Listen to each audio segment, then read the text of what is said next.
Hi అండి, welcome back to my channel. నేను మీ Swapna Ravikanth, financial educator and coach. ఈ రోజు హోమ్ లోన్ టెన్యూర్ ని ఎలా తగ్గించుకోవాలో విత్ సింపుల్ 3 మెథడ్స్ ద్వారా తెలుసుకుందాం. ఎందుకంటే ప్రతి ఒక్కరికి ఇప్పుడు హోమ్ లోన్ అనేది కామన్ అయిపోయింది అండ్ ప్రతి ఒక్కరు ఆ హోమ్ లోన్ తీసుకున్న అమౌంట్ కి ఈఎంఐస్ కడుతూనే ఉన్నారు. ఇప్పుడు నేను చెప్పబోయే ఎగ్జాంపుల్, ఏ అనే పర్సన్ ఉన్నారు. ఆయన ప్రెసెంట్ ఏజ్ వచ్చి 25 ఇయర్స్ అనుకుందాం. ఆయన 50 lakhs లోన్ ఉంది. ఆ 50 lakhs లోన్ టెన్యూర్ పెట్టుకుని 25 years పెట్టుకున్నారు. ఇంట్రెస్ట్ రేట్ వచ్చేసి 8.5% per annum ఉంది. So every month as an EMI ఆ పర్సన్ 40,000 రూపీస్ పే చేస్తున్నారు అని అనుకుంటున్నారు. 1 year గడిచేసరికి ఆయన కట్టిన అమౌంట్ 4,80,000. ఓకే, ఈ 4,80,000 లో ఆయన కట్టిన అమౌంట్ లో ఇంట్రెస్ట్ రూపంలో వెళ్ళింది 4.2 lakh రూపీస్, ప్రిన్సిపల్ నుంచి వెళ్ళింది 60,000 రూపీస్. ఇలా కడుతూ పోతే 25 years కట్టాలి అంటే మనం చాలా అమౌంట్ పే చేయాల్సి వస్తుంది. దీని బదులు ఈ 3 మెథడ్స్, సింపుల్ మెథడ్స్ ఫాలో అవుతే మీరు మీ హోమ్ లోన్ టెన్యూర్ ని సగానికి సగం తగ్గించుకోవచ్చు. సో ఫస్ట్ పాయింట్ నెంబర్ 1,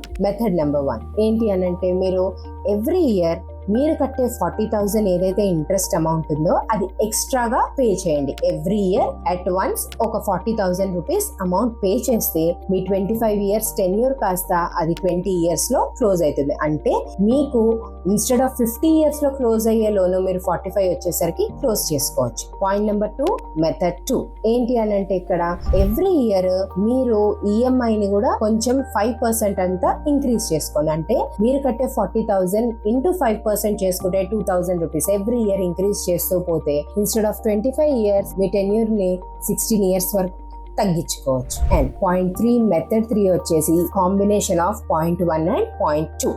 ఏంటి, మీరు ఎవ్రీ ఇయర్ ఒక 40,000 రూపీస్ ఎక్స్ట్రా అమౌంట్ పే చేస్తూ దాన్ని 5% రేట్ ఆఫ్ ఇంట్రెస్ట్ ఈఎంఐ పెంచుకుంటూ పోతే మీకు 13 to 14 years లో ఆల్మోస్ట్ ఆల్ మీ ఈఎంఐ క్లోజ్ అయిపోతుంది. మీ హోమ్ అనేది డెట్ ఫ్రీ అయిపోతుంది. సో మీలోనే ఎంత అమౌంట్ ఉందో చెప్పండి, దానికి తగ్గట్టు ప్లానింగ్ మేము చేసేస్తాం. DM లో లోన్ అని టైప్ చేయండి. Thank you.